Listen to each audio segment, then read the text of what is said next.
We'll guide you through how to use Blender Loop Tools, a powerful add-on that enhances your modeling workflow. If you find this helpful, consider subscribing and liking the video. First, open Blender and ensure you're in the Edit mode by selecting your object and pressing the Tab key. To enable Loop Tools, go to Edit, then Preferences, and click on the Add-ons tab.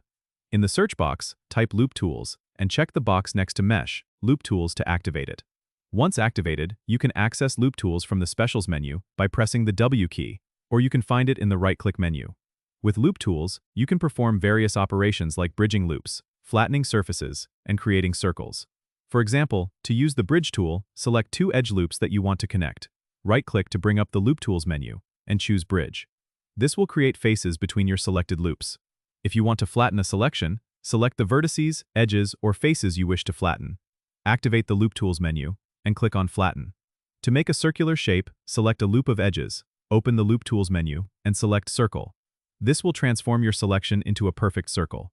Loop Tools also offers options like Relax for smoothing shapes, and G-Stretch for aligning vertices along a guide edge. Remember that these tools can greatly streamline your modeling process, saving you time and effort. Don't forget to subscribe and comment if this helped you out.